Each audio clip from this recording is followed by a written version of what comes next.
Till now, we have learned the UML and its structure, its concept, and the hierarchy of the UML in our first lecture.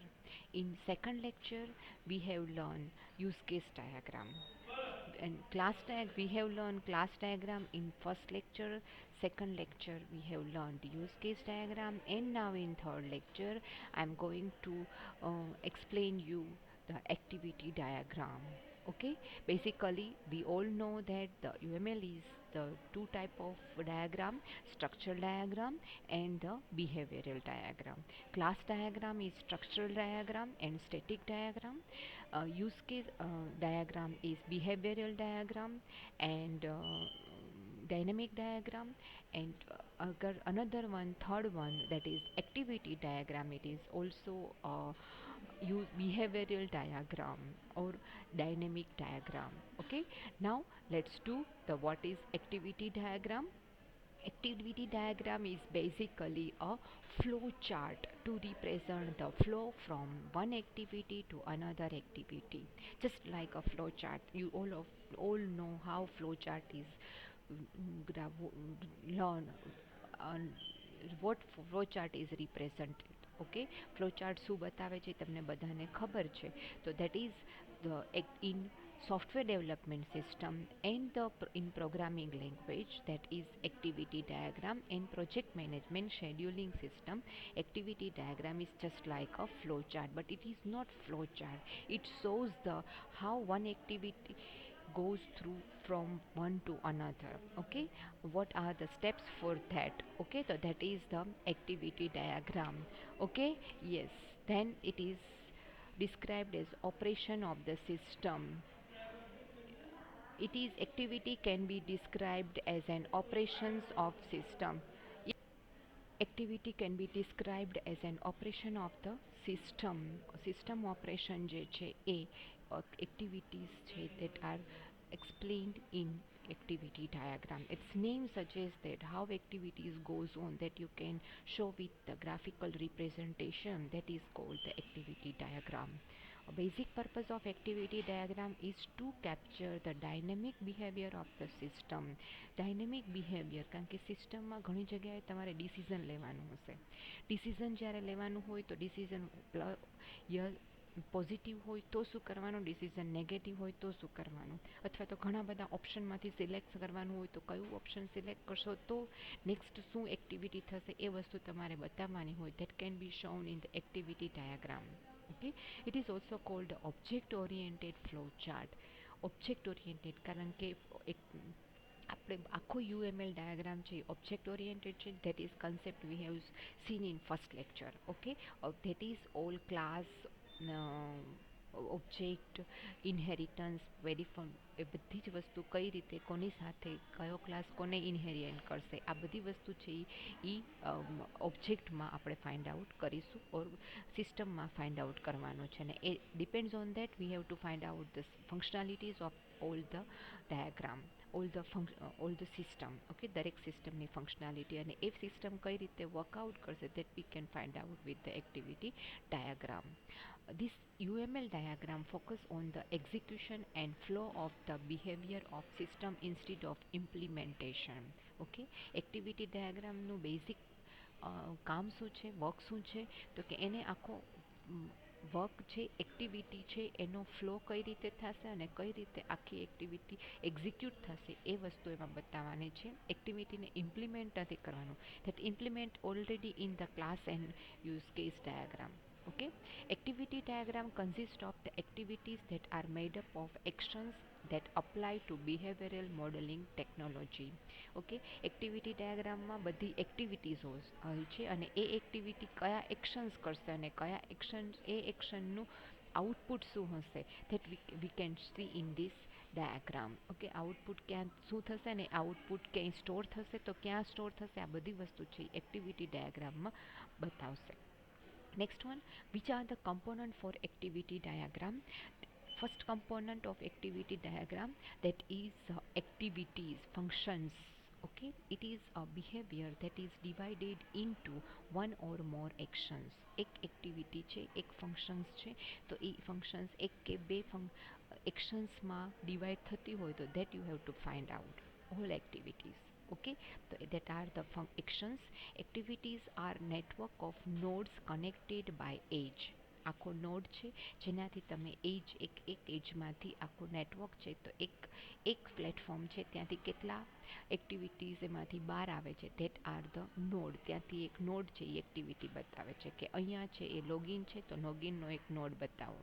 Okay, login કરીને એમાંથી એક રજિસ્ટ્રેશનમાં થશે, જો નથી તો રજિસ્ટ્રેશનમાં જાય તો એક એક્ટિવિટી રજિસ્ટ્રેશનની છે. કેટેગરી છે તો કેટેગરીનું એક એક્ટિવિટી છે, સબ કેટેગરીની એક એક્ટિવિટી છે. Okay, so that all the activities that we have to shown with the activities from the one age. There can be action node, control node or object node. Action node represents some actions. Okay, action node છે એ એટલે action બતાવશે, એરોથી બતાવશે. Control હશે તો decision, control હશે તો decision બતાવશે. Object selection કરવાનું હશે તો સિલેક્ટ લાવશે. Control nodes represent the control flow of an activities. Control node છે એ આખી એક્ટિવિટીનો ફ્લો બતાવે છે. Object oriented object nodes are used to describe the object used inside an activities. Okay, દરેક ઓબ્જેક્ટ છે એ કઈ રીતે ડિસ્ક્રાઇબ થશે એ વસ્તુ છે એ અહીંયા જતી રહેશે.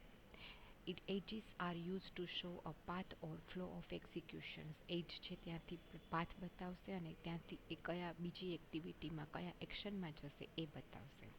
Activity starts at initial node and terminate at the final node. Activity start થશે અને એક્ટિવિટી એન્ડ થશે. વચ્ચે વચ્ચે એમાં કોઈ ડિસિઝન આવશે તો કંટ્રોલ નોડથી બતાવવાનું, કોઈ ઓબ્જેક્ટ આવશે શો કરવાનું છે, મેસેજ બોક્સ બતાવશે તો એ ઓબ્જેક્ટના ફોર્મમાં આવશે.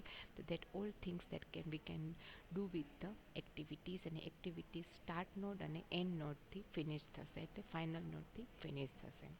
Then next part of the activity partition, or it partition is also called as a swim lane. Okay, activity partition or swim lane is high level grouping of a set of related action. Okay, related એક જ સરખું action હોય બધામાં, right. તો એ એક્ટિવિટીને એક જ પાર્ટમાં એક ગ્રુપમાં કમ્બાઈન કરી દેવાનું, તો that is a swim lane. એને સ્વિમ લેન કહેવાશે. અને ગ્રુપિઝમ કરવાનું છે. એક ટાઈપનું એક્ટિવિટીઝને એકમાં મૂકી દો અને એ એક્ટિવિટીઝ એક જ સાથે બતાવી દો તો તમારો ડાયાગ્રામ છે કોમ્પ્લિકેટ ન થાય. Single partition can refer too many things such as classes, use case, component and interfaces. એક જ પાર્ટીશન જે છે, એક જ ગ્રુપ છે એ પાર્ટીશનનો સ્વિમ લેન છે. તો એની અંદર એક જ સરખા ટાઈપના ક્લાસીસ, એક પછી યુઝ કેસીસ, ફંક્શનાલિટીઝ અને એક સરખા કમ્પોનન્ટ જો હોય તો એ બધાને એકમાં મૂકી દો અને એને એકી સાથે કમ્બાઈન કરી શકો છો. If partition can not be shown clearly then the name of the partition is written on top of the name of the activities. એક્ટિવિટીઝની ઉપર જો પાર્ટીશન નથી પ્રોપરલી બતાવી શકાતું, બહુ બધા પાર્ટીશન હોય તો ઉપર પાર્ટીશનના નામ છે એ એક્ટિવિટી સાથે મૂકી દેવાના. Next one, that is fork and join nodes, that are the important component of the activity diagram. Concurrent flows within an activities can be generated using it. Okay, જ્યારે ગ્રુપ પાર્ટીશન થઈ ગયા છે પછી એ બધી activities કઈ રીતે એકબીજા સાથે કનેક્ટેડ થશે that can be shown with the fork and join. Okay, અલગ અલગ એક્ટિવિટી એકસાથે જોઈન થશે તો એ ફોર્ક અને જોઈનથી બતાવાશે. A fork node has one incoming edge and many outgoing edge. Fork છે બધાને એક જ છે ત્યાંથી બધા અલગ અલગ પાર્ટમાં ડિવાઈડ થાય છે તો એ વન ટુ મેની હોય છે. Okay, one to many relationship એ બધાને કમ્બાઈન છે એમાંથી છૂટા કરે છે. ઓકે, તો એ ફોર્ક નોડ છે એમાંથી એક જ ઇનપુટ આવશે અને ત્યાંથી કઈ જગ્યાએ એ ઇનપુટ 2 થી 3 જગ્યાએ જતું હોય. એકનું ઇનપુટ 2-3 જગ્યાએ જતું હોય તો એ 3 એક્શન્સમાં 3 એક્ટિવિટી સાથે કનેક્ટેડ છે તો that is a fork node. Okay, then it is similar too many decision parameter. એમાંથી 3 ડિસિઝન નીકળતા હોય, એક ઇનપુટથી 3 ડિસિઝન નીકળતા હોય તો એ 3 ડિસિઝન જે છે એ 3 ડિસિઝનનું આઉટપુટ છે એજ ઉપરથી નીકળે તો that is shown with the fork node. Okay, when data arrive at incoming edge, it is duplicated and split across numerous outgoing edge simultaneously. Okay, એ એક ડેટા છે એક એજ ઉપર આવે છે અને એ એક કરતાં વધારે 2 થી 3 જગ્યાએ જાય છે, તો એ ફોક નોટથી બતાવવાનું છે અને અલગ અલગ જગ્યાએ એનું આઉટપુટ છે એ જનરેટ થશે અને અલગ અલગ જગ્યાએ એઝ એ ઇનપુટ એ યુઝ થશે. Right, a single incoming flow is divided into multiple parallel flows. ફોકનું મિનિંગ શું થશે? એક સિંગલ છે ઇનપુટ, એને પેરેલલ 3 જગ્યાએ આઉટપુટ જનરેટ કરે છે અને એ ફ્લો છે એ કોમન થશે, તો that can B done in the next. Then join node is opposite of fork node. Join છે એનો opposite છે. It has many incoming and one output. હવે આટલા બધા જે આઉટગોઈંગ થયા છે એને ફરીથી તમારે એક્ટિવિટી કમ્પ્લીટ કરશો ત્યારે બધાને જોઈન તો કરવા જ પડશે.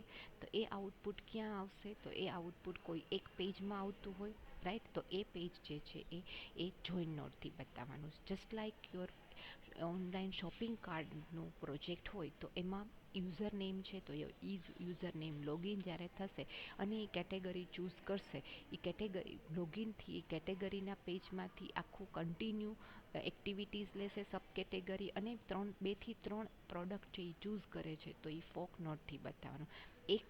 એક યુઝર છે 3 પ્રોડક્ટને ચૂઝ કરી છે, એટલે 3 વખત એને ક્લિક કર્યું છે, તો એ 3 આઉટપુટ જનરેટ કરે છે, તો 3 આઉટગોઈંગ એજીસમાં એ ફોક નોટ બતાવે છે. હવે જ્યારે એ બાય નાવ ઓર પેમેન્ટ ઉપર ક્લિક કરે છે ત્યારે આ એક જ બિલમાં 3 પ્રોડક્ટનું આઉટપુટ જનરેટ કરે છે, તો that is known shown with the join node, કારણ કે ત્રણેયનું બિલ એક જ બને છે. તો 3 આઉટપુટનું જે પ્રોડક્ટનું ડેટા છે એ ડેટા એક જ કાર્ટમાં એક જ બિલમાં એને બતાવવાનું છે, તો that is shown with the join node, right? So that's why you can say that it is opposite to fork node. Fork node છે join node and fork node. fork node છે એ સેપરેટ કરશે અને join node છે એ combine કરશે. Okay, I think this is enough good example for understanding. Okay, it perform logical end operation on all the incoming edge. બધા જમાં and ઓપરેશનનો જ use થશે. And operation 00011011 સીઓએમાં તમે ભણી ગયા છો, રાઈટ, એ વસ્તુ ત્યાં તમે ફાઇન્ડ આઉટ કરી શકશો, રાઈટ. જ્યારે બંને ઇનપુટ 1 1 હશે ત્યારે તમને આઉટપુટ બતાવે, બાકી બધી વખતે 0 બતાવશે. તો they synchronize the input flow across a single output edge. આખું ઇનપુટ જે છે એ એક જ આઉટપુટમાં પહેલાં ઇનપુટ એક આવે અને આઉટપુટ પણ એક જ જનરેટ થાય. વચ્ચે ફોર્ક અને જોઈનનો યુઝ થાય. એક ફોર્ક છે એ સેપરેટ થાય અને બધે આઉટપુટ જનરેટ કરી દે, પછી બધા આઉટપુટને કમ્બાઈન કરીને એક બિલ જનરેટ કરે છે, તો that become a synchronisation of whole flow. Okay, so this one is the third component of the activity diagram. We have seen up till now the two component, and this one is 3 component. First component, that is activity. Second component, that is a swim lane or partitions, activity partitions. Third component is fork and join node. Okay, and the fourth component, that is pins. Okay, activity diagram that has lot of flows gets very complicated and messy. ઘણા બધા complicated અને messy flows, કારણ કે activity એક કરતાં વધારે જ હોવાની છે કોઈ એક સિસ્ટમમાં, રાઈટ. તો એટલી બધી એક્ટિવિટીઝ હશે તો ઘણા બધા એના ફ્લો પણ હશે, તો એ મેશી થઈ જાય છે. ત્યારે એક પિન જનરેટ કરવાની છે. Pins are use to cleaning up the things. Pins છે એ કમ્બાઈન કરી અને ક્લીન કરવા માટે યુઝ થાય છે. It provide a way to manage the execution flow of activities by sorting all the flows and cleaning up messy things. જે કાંઈ અલગ અલગ એક્ટિવિટીઝ છે એને, અને સેમ એક્ટિવિટીઝ થતી હોય ને આઉટપુટ સેમ જનરેટ થતા હોય તો એને એક પિનમાં કમ્બાઈન કરી દો, તો that's why you can see that messy things will clean up. Okay, it is an object node that represented one input to or an output from an actions. બહુ બધા ઇનપુટમાંથી હવે પ્રોડક્ટ છે તો તમે બહુ બધી પ્રોડક્ટ સિલેક્ટ કરી અને એક જ માં આપવાની છે, તો બહુ બધી પ્રોડક્ટનું જે ઇનપુટ છે એનું એક કમ્બાઈન કરીને એક પિન મૂકી દો અને એ આઉટપુટ છે એ કાર્ટમાં મૂકી દો, તો that become the clean up and messy clear activities. Both input and output pins have precisely one edge. બંને એક જ એજ ઉપર હશે, ઇનપુટ અને આઉટપુટ, રાઈટ. કારણ કે પ્રોડક્ટ જેમ જેમ તમે સિલેક્ટ કરતા જાઓ એટલે ઇનપુટ આવે છે, એને કમ્બાઈન કરીને એક પિન મૂકતા જાઓ. પછી એ જ્યારે બિલ ઉપર ક્લિક કરે એટલે આઉટપુટ છે એ કમ્બાઈન સીધું ત્યાં એકી સાથે બધાને લઈ લે છે. તો that is the pin node to clear the whole things. Now, next one, why we use activity diagram. Activity diagram are used to model process and workflow. આખું મોડેલનું પ્રોસેસ કઈ રીતે થશે અને વર્ક કઈ રીતે થશે એ ડીપ એક્શન્સ છે એક્ટિવિટી ડાયાગ્રામથી બતાવી શકાય. Activity diagram is focused on communicating a specific aspect of systems dynamic behaviour, so one can find out the dynamic element of the system. Communication કઈ રીતે થશે સિસ્ટમમાં અને એ પ્રોસેસ કઈ રીતે કરશે, આખું એક્ટિવિટી ફંક્શન્સ કઈ રીતે કરશે અને એનો ફ્લો કઈ રીતે થશે, એ બધી જ વસ્તુ છે એક્ટિવિટી ડાયાગ્રામમાં you can see it and you can find out the different aspect whenever the different inputs are there and the dynamic element of the system will work how we can see from the activity diagram. Okay, activity diagram is similar to flow chart that visualize flow from one activity to another. Flow chart ની જેવું જ છે પણ એ visualise કરાવશે કે હા અહીંયાથી અહીંયા ડેટા ગયો છે અને એ ડેટાની એક્ટિવિટીનું ઇનપુટ છે એ બીજી એક્ટિવિટીમાં એઝ એ આઉટપુટ છે, તો એકનું આઉટપુટ બીજાનું ઇનપુટ તરીકે છે, તો એ કઈ રીતે ફ્લો થશે એ વસ્તુ જે છે તમને બતાવશે. The flow of activity can be controlled using various control elements in UML flow diagram. Okay, એક્ટિવિટીઝને કંટ્રોલ કરી તો આપણે કમ્પોનન્ટ બધા જોયા, એ કમ્પોનન્ટ એને કંટ્રોલ કરશે. In simple words, you can say that the activity diagram is used to that describe the flow of execution between multiple activities. Multiple activityનું એક્ઝિક્યુશન કઈ રીતે થશે that we can find out with the activity diagram. Now, when use activity diagram, activity ડાયાગ્રામનો use આ છે પણ તમારે use ક્યારે કરવાનો એ વસ્તુ જોવાની છે. તો કે model the work flow in graphical way which is easily understandable. Okay, graphical way તમારે કોઈ આખી મોડેલ કે સિસ્ટમને બતાવવું છે તો એ સિસ્ટમને એક્ટિવિટી ડાયાગ્રામ અને એનો વર્કફ્લો બતાવવાનો છે. ખાલી એનું મોડેલ સિસ્ટમ કઈ વર્ક કરે છે ને ફંક્શનાલિટી કઈ છે એ જ ખાલી બતાવવાનું છે તો યુઝ કેસ ડાયાગ્રામ બતાવી શકાય. ઓકે, અને સિસ્ટમની હોલ ફંક્શનાલિટીઝ જ ખાલી મૂકવી છે તો ક્લાસ ડાયાગ્રામ બતાવી શકાય, રાઈટ. પણ ક્યારેય એન્ટિટી એમાં ઇન્ટરેપ્ટ કરશે એવું બતાવવું છે ને ફંક્શન કઈ કયા છે એ પણ બતાવવું છે તો યુઝ કેસ ડાયાગ્રામ બતાવો. પણ આખો સિસ્ટમનો વર્કફ્લો કઈ રીતે છે એ બતાવવું છે તો એને એક્ટિવિટી ડાયાગ્રામ કહેવાય. Okay, model the execution flow between various entity of the system. અલગ અલગ એક્ટિવિટીઝનું એક્ઝિક્યુશન કેવી રીતે થશે અને એ એક્ઝિક્યુશન થઈને એનું જે ડેટા છે એ કઈ રીતે કઈ એક્ટિવિટીમાં જશે એ પણ બતાવવું છે તો that you can show it with activity diagram. Model the detailed information about any function or an algorithm which is used inside the system. Okay, આખા સિસ્ટમમાં ફંક્શનની અંદર ફંક્શનાલિટી કઈ છે, એક્શન કયું કરશે એ એક્શન પણ બતાવવાનું છે તો તમારે એક્ટિવિટી ડાયાગ્રામ બતાવવો પડે. ઓકે, ખાલી ફંક્શન જ બતાવવાનું છે તો યુઝ કેસ ડાયાગ્રામ ચાલશે પણ એ ફંક્શનનું એક્શન પણ શું થશે એ પણ બતાવવું છે તો તમારે એને એક્ટિવિટી ડાયાગ્રામ બતાવવો પડશે. Model business process and there workflow. Okay, આખી બિઝનેસ પ્રોસેસ શું છે અને એનો વર્કફ્લો કઈ રીતે છે એ બધું બતાવવું છે તો એક્ટિવિટી ડાયાગ્રામ ડ્રો કરવો પડશે. Capture the dynamic behaviour of the system. અલગ અલગ ઇનપુટ અને અલગ અલગ બિહેવિયર હોય તો પણ આવું વર્કફ્લો કઈ રીતે થશે એ બતાવવું છે તો એક્ટિવિટી ડાયાગ્રામનો યુઝ થાય.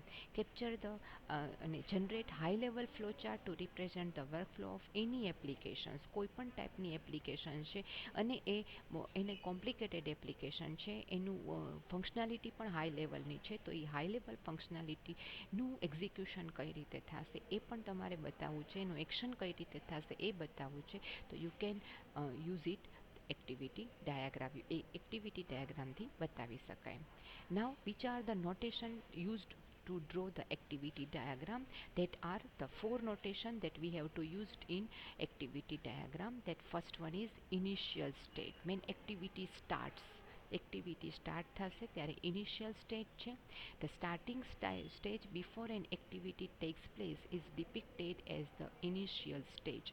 રિપ્રેઝન્ટેડ as initial stage.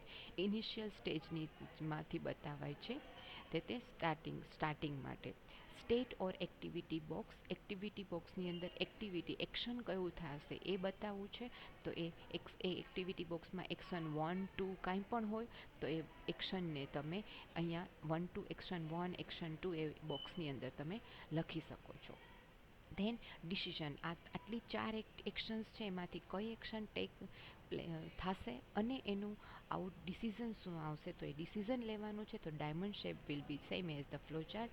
Diamond shape represents the decision with alternate path. એમાં ઓલ્ટરનેટ પાથ આવશે. જેટલા બી એમાંથી ડિસિઝનના પાથ લેવાના હોય એ પાથ એમાં ફ્લોમાં બતાવવાનું. And final state with the system reaches with the specific process ends is known as final state. Okay, at the end જ્યારે એક્ટિવિટી આખી કમ્પ્લીટ થશે એને ફાઇનલ સ્ટેટ કરે છે અને પ્રોસેસ આખી કમ્પ્લીટ થાય છે that is the final state.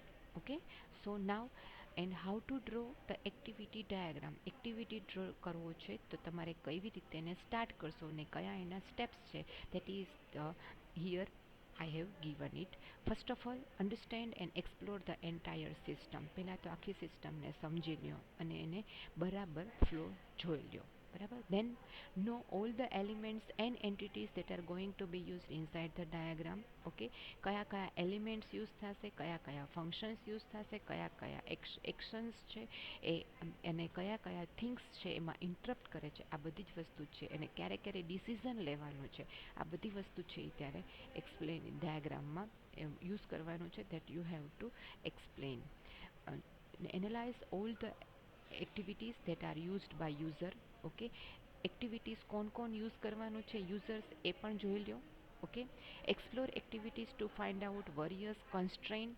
એક્ટિવિટીઝને વધારે ડીપમાં જુઓ કે એને એ એક્ટિવિટીઝમાં ક્યારે એની સાથે બીજા સબ એક્ટિવિટીઝ યુઝ થતી હોય એને રિલેટેડ બીજી કોઈ એક્ટિવિટી કઈ છે that are the constraints. Okay, તો એ તમારે ફાઇન્ડ આઉટ કરવાનું છે. Okay, than next find out all the activities conditions and association must be non. કઈ એક્ટિવિટીઝ કેટલી છે, એક એની કન્ડિશન છે, ડિસિઝન ક્યારે લેવાનું છે, કન્ડિશન કઈ એક્ટિવિટી કઈ કન્ડિશનમાં યુઝ કરવાનું છે એ પણ તમને ખબર હોવી જોઈએ. અને એની સાથે રિલેટ કઈ રીતે કરવાનું છે. જ્યારે કોઈ એક કન્ડિશન આવે છે તો એ કન્ડિશનનું રિલેટેડ કન્ડિશન કઈ છે, રિલેટેડ એક્ટિવિટી કઈ છે એ વસ્તુ પણ એમાં તમને ફાઇન્ડ કરો છો. અને એને તમે રિલેટ કઈ રીતે કરશો, એસોસિએટ કઈ રીતે કરશો એ પણ તમારે ફાઇન્ડ આઉટ કરવાનું છે. Okay, once all the necessary things are generated then abstract or prototype is generated which is later converted into actual diagram. પછી એનો આખા પ્રોટોટાઇપ અને આખું સિક્વન્સ મેન્ટેન કરો અને પછી તમે એનો આખો ડાયાગ્રામ છે એ ડ્રો કરી શકો છો. ઓકે, અને ડ્રો કરવા માટે એના કમ્પોનન્ટ તમારી પાસે છે જ એ કમ્પોનન્ટ છે તમે યુઝ કરી શકો છો. એસોસિએશન અને કન્ડિશન એટલા માટે યુઝ કરવાનું છે કારણ કે આપણે એક્ટિવિટી ડાયાગ્રામની અંદર ફોર્ક અને નોડ યુઝ કરવાના છે. ઓકે, જોઈન અને ફોર્ક યુઝ કરવાનું છે. તો ત્યારે ક્યારે કઈ કન્ડિશન ફોર્ક માટે યુઝ થશે અને ક્યારે કન્ડિશનને જોઈન યુઝ કરવાનું છે એ તમને ખ્યાલ હોવો જોઈએ. તો that is why we have to know all the activities for that. Okay, so, and whenever you draw the activity diagram there are some rules that you have to keep in mind that are all activities in the system should be named. જેટલી બી activity છે ને નામ તો તમારે આપવાનું જ છે. એ તમારે જ્યારે એક્સપ્લોર કરતા જાઓ સમજતા જાઓ ત્યારે નામ પણ આપતા જાઓ. Activity name should be meaningful. Name પણ એવું હોવું જોઈએ કે મિનિંગફુલ હોય કે તરત તમને નામ ઉપરથી સમજાઈ જાય. Constraints must be identified. Any related જે એક્ટિવિટીઝ છે એ પણ તમારે આઈડેન્ટિફાઈ કરવી જોઈએ. રાઈટ, અને ડિસિઝન લેવાનું છે કોઈ પણ એક્ટિવિટીને રિલેટેડ તો એ પણ તમારે આઈડેન્ટિફાઈ કરવાનું છે. અને કયું ડિસિઝન ક્યારે લેવાનું છે, ડિસિઝનમાં કેટલા ઓલ્ટરનેટ છે આ બધી વસ્તુ પણ ત્યાં ફાઇન્ડ આઉટ થવી જોઈએ અને તમારે શોર્ટ આઉટ કરવાની છે. Then activity association must be known. Activity કઈ એક્ટિવિટી કોની સાથે રિલેટ કરે છે આ વસ્તુ પણ તમને ખ્યાલ હોવો જોઈએ. Okay, now next one, this one is the example for the email okay, email માટેનું એક્ટિવિટી ડાયાગ્રામ છે. તમે ઈમેલ છે એ ચેક કરો છો, જનરેટ કરેલો ઈમેલ છે એને ચેક કરો છો, તો એના માટેનો આ એક એક્ટિવિટી ડાયાગ્રામ ડ્રો કરેલો છે. ખાલી આ એક જ એક્ટિવિટી છે ઈમેલની. આવી તમારી પાસે ઘણી બધી એક્ટિવિટીઝ હોઈ શકે, તો દરેક માટે તમે અને દરેક એક્ટિવિટીઝ છે એની સાથે રિલેટ પણ કરતી હોય, રાઈટ, તો એ વસ્તુ એની સાથે બતાવી શકાય. I have put this one is only one mail, open mail. આ યુઝર છે સ્ટાર્ટ કર્યું મેલ જોવા માટે, એટલે એક એક્શન એનું કર્યું, મેલના ઓપન બોક્સ ઉપર ક્લિક કર્યું, રાઈટ. પછી ઓપન બોક્સ ઉપર ક્લિક કર્યું એટલે એમાં તમે આખું લિસ્ટ આઉટ જોશો. એમાં ચેક કરશો કે ઇઝ ઇમ્પોર્ટન્ટ છે અને જંક છે. ઓકે, જંક મેલ છે કે ઇમ્પોર્ટન્ટ મેલ છે, ત્યાં તમારે ડિસિઝન લેવાનું છે. તો જંક મેલને તમે રીડ કરવા જ નથી જતા, એને ઓપન જ ના કરવાનું હોય, એને સીધું ડિલીટ કરવાનું હોય. તો તમારું એક્શન શું આવ્યું? ડિલીટ. ઓકે, અને if it is important than read it. Okay, એટલે અહીંયા ડિસિઝન લીધું છે, નોડ છે, તો આ જે છે એ ફોર્ક નોડ થયો, કારણ કે એને બે પાર્ટમાં સ્પ્લિટ થયું છે. ઇમ્પોર્ટન્ટ છે કે જંક છે. જો એ રીડ થયું છે તો એ અહીંયા રીડ થયું છે અને સીધું એને એ રીડ થઈ ગયા પછી એમાં કલર ચેન્જ થશે ને it is read by the user એવું તમને બતાવશે, અને ડિલીટ હશે તો એ ડિલીટ થઈ જશે અને બાકીનો એના પછીનો જે બતાવશે. તો બે એક્શન સાયમલ્ટેનિયસ વર્ક થઈ ગયા, અને અહીંયા જે છે નોડ જે છે એ નોડ છે જોઈન નોડ થઈ ગયો, અને છેલ્લે એન્ડ તમે એક્શન છે એ કમ્પ્લીટ થઈ ગયું, મેલ છે એ એન્ડ થઈ ગયો. Okay, so this one is the end node, this one is the start node, this one is the this open box or action box, and this one is the decision node. Okay, તો આ બધા નોડનો આપણે use કર્યો, અને વચ્ચે જે line બતાવી છે એ લાઈન જે છે એ આપણા ડિસિઝન માટેની છે, અને એ ડિસિઝન ક્યારે કઈ એક્ટિવિટીનો ફ્લો કેમ જાય છે એ બતાવે છે. ઓકે, તો this one is the example for the email. Okay, this one is the enough for the one example. If you want to see more example, so that one example is also in your book when the activity diagram is there, so that you can see from your book, that I can see that. Please hold it for the 1 minute. That is in which page that I am going to tell you at where the activity diagram is there. Okay, so that is in page number 236, book activity diagram. Okay, that activity diagram is based on salesman. Okay, and fork and merge edge એમ બંને એમાં બતાવેલું છે. Okay, તો that is you can as a example you can see it. Okay, that is sales ઓર્ડરનો એક activity diagram, ઓર્ડરનો activity diagram લીધેલો છે. That I have forgotten in to keep it in this slide. So I think you can see it on the page number 236 to 37 for the more example for activity diagram. Otherwise this one is the enough for that. Okay, so thank you very much. Till the next session.